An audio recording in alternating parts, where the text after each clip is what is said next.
And occasionally I even see you at like the Commander Stadium or practice field, and you're taking pictures with tons of famous people. How does that work? How do you get those connections Just over the years? go to these events. It's just I have a pack of business cards in my right pocket, and I'm like, hey, this is what I do, and just get pictures with them. It's just calling them out, and they're coming over.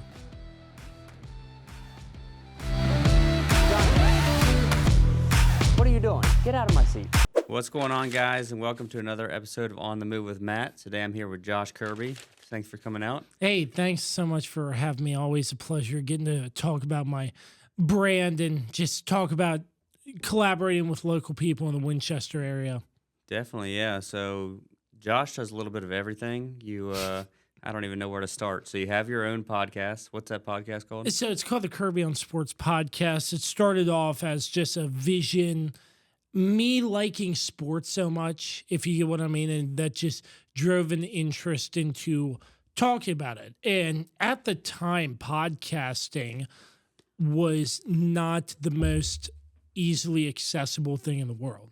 And when COVID hit, that's all everybody was doing. Now it takes 5 minutes or less to start a podcast, and everybody's doing it. So the growth from then to now is substantial. And I've been with it for 6.5 years through highs and lows, just talk about sports in general, the pro sports scene. And most recently, I started covering local high school sports that have been a huge hit on my show as well. Right. So you do the podcast, and then you work for Frederick County Parks and Rec too? Yeah, I do some work for Frederick County Parks and Rec. Been there for about 6 years, and I deliver on the side for Anthony's Pizza as well. So I have my feet in a lot of different things, but it keeps me busy, and that's what I like. There you go. So I know like community is like really big for you. So with your podcast and stuff, do you bring in like local people to talk about sports, or how does that work? So community is huge. Just having a conversation with people like you and other podcasters, newspapers, stuff like that. Even if we're not recording content or anything like that, making that connection is incredible to me, because the fact of the matter is, without community and without the connections, where are you at? And I don't want to speak for you, but as a real estate agent, I'm sure connections are everything in your field. Right. Same with reporting, podcasting, local sports coverage. So not necessarily local guests to talk about like the pro sports scene. I've had people on, friends, other people, but local high school coaches and players. I love to spotlight the local sports scene. We're currently in high school basketball now: Millbrook, Sharando, Jameswood, Hanley, Clark, Strasburg. So I like to try to divvy up my time the best I can so I can cover all the schools, all the coaches. I have a lot of relationships with high school coaches in the area that will give me the time. I can speak to them on a phone call, do a recorded interview, stuff like that, to get their perspective on the season so far. So that's really cool as well, to sort of get a coach's perspective after a big win or a tough loss and talk about the season in their mind. Right. And did you grow up playing sports? Do you have a favorite sport, or you just like to cover them? I grew up not really playing a sport, but just watching football and just sports in general. I grew up around sports since I was a little kid, and, just watching it really entertained me. And that's what just kept me in. I'm like, sports are so much fun. And now growing my love for sports into this podcast, that's what's really been so great about it, because I can watch sports more intensely and have an outlet to talk about it. Right. And are you from this area, or how did you get here? Yeah, I'm from here. I was born in Alexandria, but raised here all my life in Stevens City. So Winchester's right up the road from me. So I've been here all my life, and it's just crazy to see the growth of this town. Right, yeah. And occasionally I even see you at like the Commander Stadium or practice field, and you're taking pictures with tons of famous people, current players, former players. How does that work? How do you get those connections? Just over the years? Go to these events. It's just, I have a pack of business cards in my right pocket, and I'm like, hey, this is what I do, and just get pictures with them. It's just calling them out, and they're coming over and they're willing to take a picture, but it's not like pre-planned or anything. Training camp, the Commanders do, it's free. They offer free tickets, and you just claim them, but once they're gone, they're gone. But they're Right. free ticket, free parking, stuff like that, which is great because they practice in Ashburn. That's only like 45 minutes away from here. So, Right. I mean, it's just making those connections at a higher level. That's Right. what I do too. I mean, I'll give you an example. Commander shareholder and part owner Mark Ean, he was just walking around. I'm like, hey, Mark, how are you? And he's like, good to see you. You doing well? And this and that. We were just talking and Right. gave him my card, got a picture with him, and just told him what I was about and stuff like that. And that's the part too. You never know who you'll meet down the line. So Right. it's always good just to make that connection, even if it doesn't lead to anything. That's what's so great about it in my mind. Right. And are you announcing, I see like Sharando games. Are you doing Millbrook, Hanley, all the schools, or just Sharando? Yeah, for the most part, all the schools. It just depends on if there's a big game, what's around, and when I'm not working, because I sort of fit it into my work schedule when I can too. And I just recently upgraded my setup too, so I have a high quality microphone to get it done, sort of like one of these, but more handheld portable. But Right. Yeah. yeah, but I mean, yeah, it just depends on the big matchup. The big crowd draws that people can't get out to, I like to try to cover those. Currently in high school basketball, I like to go out and cover those matchups because the people who can't get out to watch them, they might want to know what happened during the game. And I'm Right. hoping that just from me, Kirby on Sports, I can provide that to anybody who wasn't able to make the game for whatever reason. Right. And I've seen you collaborate with like Mark Mosley, former Redskin player, Charles Harbaugh, mayor of Middletown. Yeah. So how did you get those connections? Well, me and Charles have known each other for quite some time, and I can't remember how long ago it was, but I know Mark personally, and he's a great person. I didn't really realize he lived in this area, but Charles and Mark were always together, and I'm like, this is pretty cool, Mark Mosley, and just having connections with both of them. Charles will go out of his way for anybody to do anything. Definitely. And shouting out his company, Access Independence. He does a lot of good in this community. And Charles is a great connection to have. He is an awesome human being. He is an amazing friend. And he will bend over backwards for anybody. So having that connection, it actually started for me back in middle school. And did like some sort of career day thing in Shenandoah way back before that new gym was built right off 81. Right. Charles was the play-by-play guy on Shenandoah's web stream. So I sort of got an early look on how play-by-play and broadcasting work, and he actually had me on a call, like calling a basketball game. Back at the time, I'm like, man, this is difficult. And how do I call this and that? And fast forwarding to now, I'm now the basketball voice for the pro basketball team, the Virginia Valley Vipers, who just moved to Purcellville this season. But I'm the voice on their web stream, and calling a basketball game doesn't seem that hard now. So it's kind of full circle from there. But Mark Mosley, too, I mean, just a great connection to have. I speak to him fairly often, but it's just great to have. He's been in the organization for the Redskins back in the day, and I saw him at training camp last year, so we were able to talk about life, and just having him as a friend is great too. So I appreciate both of them tremendously.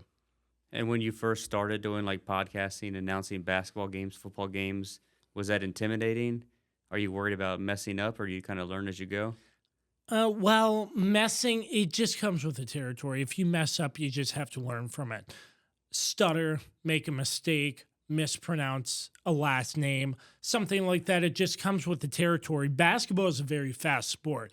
So you have to learn that if you're calling a basketball game and you don't get all that key piece of information because as a broadcaster, you're trying to paint a picture to your listening audience. And if I miss a pass from one girl to the other or one player to the other, what have you,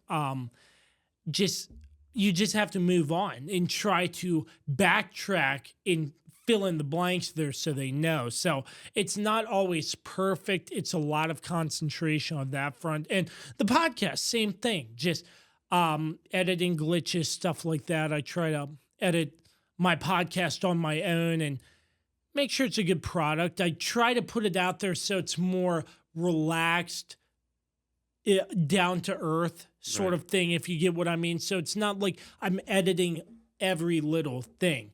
I want to make it feel authentic, Right. in a sense too. So it's just been a process, 6.5 years, and I'm still learning stuff about podcasting, broadcasting, everything of that nature, and just trying to grow and build the brand from when I started 6.5 years ago to now.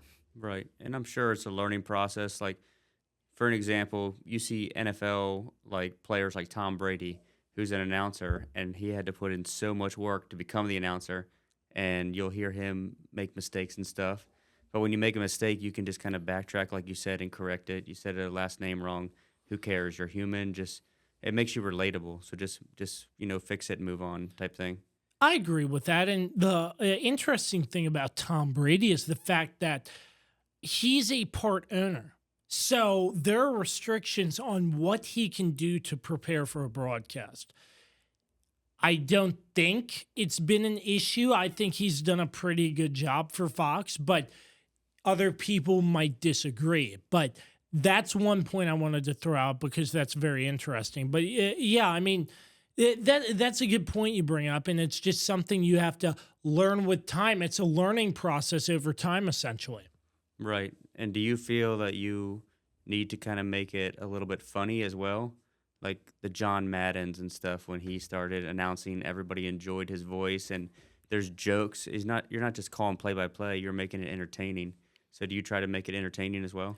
Listen, there's nothing wrong, in my opinion, with making a broadcast entertaining.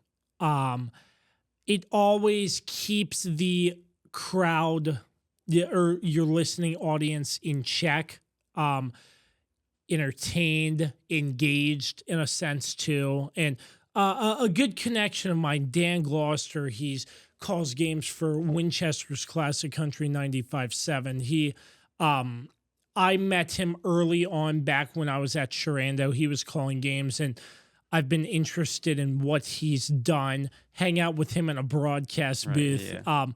Just before the Sharando games, because I was the equipment manager at Sharando for their football team. So he's been a really influential part in my life too. Just having Dan alongside, I've had him on my podcast too. And the stuff he does to broadcast, it's pretty cool to see. And just joining him along the way and just seeing what he does and sort of, trying to take things off of that's been a really cool part as well. This episode is brought to you by, me. If you're looking at buying or selling in Virginia or West Virginia, I'm Matt Kilmer with eXp Realty, ready to help you with all your real estate needs. Whether it's finding the perfect home or selling your current one, I've got you covered. Reach out to me below and let's make a move. All right, back to the good stuff. And what is your favorite part about living in Winchester? Is it the people, the connections you made, or what do you think your favorite part is? People and connections. Yeah. Apple Blossom. I probably run into 250, 300 people to like a high school reunion and just seeing everybody left and right. And it's just the connections in the community. And although it's exploding, it still feels pretty small when it comes to how many people in the area. Right. And what's on your hoodie there? I see the hoodie, the back of your hat. Yeah, Josh Kirby Sports. So, yeah. I try to brand it the Kirby on Sports podcast, but Josh Kirby Sports, the Kirby on Sports podcast is under that essentially. Right. So, two different things. I have my shield logo for the podcast and Josh Kirby Sports to sort of represent myself, and I cover sports. So if that makes sense to you all. Right, yeah. And then, so you covered Sharando this year. How much fun was that? Because I know they were dominating. That was an exciting ride. Yeah. And I'll take it from the beginning. When Jake Smith took the job at Hanley High School, all the respect in the world for Coach Smith. I used to work with him as an equipment manager back at Sharando. So he took the job at Hanley, and we're all thinking, who's going to take the job at Sharando? Because there wasn't a lot of turnaround in the football coaching aspect at Sharando, because Coach Hall, who's now the athletic director of Warren County, has been there before Coach Smith for like 18 years, I want to say, something like that. And he, out of the blue one day, I see, he's resigning and taking a higher role within athletic administration. And I'm like, wow. And, it was a shock to me, but he's put in a lot of dedication to making Sharando football what it is today. And Coach Smith took his place. And then after that, when Coach Smith took the job at Hanley, we're all like, who's the next head coach going to be? TJ Rohrball, former defensive coordinator for the Sharando Warriors, coming back after taking an athletic administration job at Millbrook. Mm-hmm. So he's back as the head coach, doing a fantastic job leading the Warriors. His first year back at Sharando as the head coach, only 5-6 wins, I believe, starting just getting a system in place. After year one, Sharando, it was a journey of a ride. They made it to the state semifinals, running into a Phoebus Phantoms team who is known to compete in the state title game year in and year out. But they had a great playoff run, defeating James Wood, defeating Jefferson Forest, and defeating Salem. And Salem's been a team that Sharando has played numerous times in the playoffs, starting to become a once-in-a-while rivalry, I like to call it. So it was a great run covering Sharando football, all the success they had, and it was just a cool story to get to cover week in, week out in my conversations with Coach Rohrball all the time. And it was just fantastic. It's great for the community, great for the area, just to have high school sports like that compete and succeed so well. Right. Yeah, I actually went to a Sharando game this year, and I haven't been back since I graduated in like 2008, and that place was packed. So I think they have a new horse this year, right? And yeah, to my knowledge, they have a new horse, and I forget where they got the horse from, but they're currently trading him. He should be set by next season. Okay. Yeah. Yeah. So I mean, it was like kind of full circle for me, bringing my daughters there, their first high school football game. Couldn't even find a seat; it was so packed. But it was definitely a dominating experience, dominating performance. Yeah, I mean, that's basically Sharando football, Arrowhead Stadium. You can't really find a seat unless you get there early. Right, exactly, yeah. Across the board, Friday Night Lights, it's a Stevens City tradition. Right, yeah. So what do you think they're going to look like next year? Kind of same dominating team? Well, they have some key pieces graduating, so it's just the element of surprise who you have coming up and what they're going to do for the program. So that's the case with every high school team. You have pieces graduating, so you have to figure out who's coming up, who will be successful for your team, and how that translates into more wins and more success. Right. And do you have further plans this year for your podcast? Or are you kind of just doing the same thing year after year, or do you have big goals? Sort of the same thing. Trying to experiment with some new ideas in terms of the local high school sports coverage. I'll always try to find some cool guests to talk about other sports like basketball, volleyball, so on and so forth. So, it's just fun to experiment, interview different people within the sports world. So that's been a lot of fun, but nothing really major is on the docket as of right now. But who knows? That could change.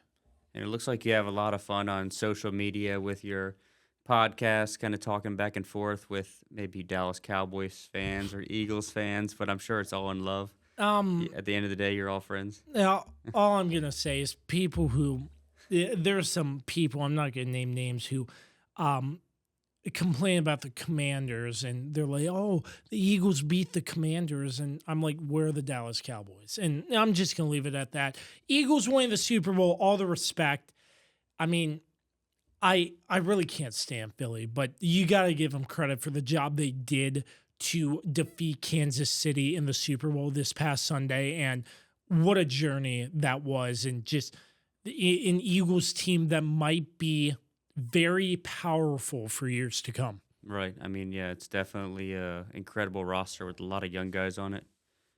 And Yeah. then I see you kind of team up. You'll go to Anthony's Pizza, home of the Warriors in Stephen City. So you said you deliver for them. I'll see you do like a broadcast with your podcast there, or you'll go downtown Winchester. I think you've hit some different spots. So how do you team up with these local businesses besides the one you work at? Do you just reach out and say, hey, can I come do a podcast? Yeah, it's just making the connections, because most businesses always love the promotion. So I'm just like, hey, this is what I do, and you think we can make this happen and make the setup work? And it's pretty darn fun doing a live show.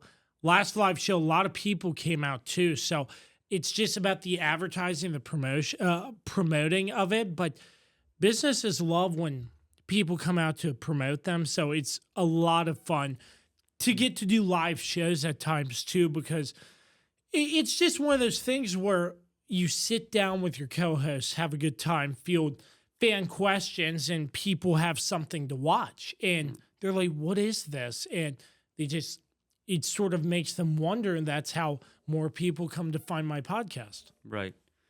And what are you, kind of switching gears a little bit here, what do you think about the new Commander Stadium going back to DC, taking over RFK? Have you seen the new design that they're proposing? Well, you can look at all the designs and the news you want, but I'm not going to believe it until I see it. It's all speculation. Right, yeah. Maryland's in play. Virginia's probably out of play, but I think they wouldn't mind having it there. In DC's in play. Right, yeah. So it's a thing of the news outlets are going to report A, B, and C. Somebody else is going to report C, D, E, G, what have you. Right. But I'm not really worried about it until there's something official. Hey, this is where the team's moving, 100%, stadium renderings, everything. Right, okay. But if it was closer than Maryland, Landover, Maryland, I wouldn't be disappointed. And do you have any plans next year to go to some games, or you kind of just wait until they drop the schedule? I try to hit one or two. I would like to go see Commanders Cowboys at some point. I've never been. Lions, that's going to be a good matchup. They're coming to town. So, yeah, I don't know, some good marquee matchups that I might circle on my calendar. Right, yeah. And if somebody wants to be on your podcast, can they reach out to you and do that? Or is there like a criteria they have to meet? I mean, come on out. Just find me, KirbyOnSports.com. You got to love sports, right? Yeah, you got to love sport. You got to love sports, have a love for sports, and just chop it up, talk about sports, and it's a fun time. And then tell us about your favorite breakfast spot in Winchester. I see those biscuits and gravy that you post all the time. I get so hungry. I'm like, where is this place? I think I have been there for lunch, but I've never been for breakfast. I need to make my way there. Clearbrook Shopping Center. It's a hidden gem. I just found out about it this year, and I come up, and the place is always packed. Oh, they yeah. have good food, affordable price, great staff, and it's unbeatable. Yeah. I have had to cut back because the amount of times I've been going, trying to cut down on the weight a little bit, but Yeah. Every once in a while it's still good. So it's right off the exit in Clearbrook. It's called Clearbrook Shopping Center. So it's a breakfast and lunch counter. So it's It's pretty fun. There you go. I like Shout to out to them. I like to document that too because they have some good food. Yeah, I've had their bacon cheeseburger, but never breakfast. But if you keep Just get up early. if you keep posting about these biscuits and gravy, then I'm gonna be there. Well, just get up early. They open at 6 a.m. and get there around 6, 7, 8 o'clock, and you'll be set. Wow, You'll have a nice meal for the day. there you go. Do you get the same thing every time, or you switch it up? They know my order. And I've only been there. Yeah, I mean, I haven't been there as often, but they know my order by heart. That's how good it is. Wow. Any other spots around town you want to shout out? You like to eat at? Anthony's Anthony's, in yeah. Stevens City. That's a good spot. Right, yeah. Yeah. Cool. Well, we appreciate you coming out today and doing this interview with us. Yeah, I appreciate you having me. Thanks for highlighting the Kirby on Sports podcast. I really appreciate it. Yep. Thanks for coming out.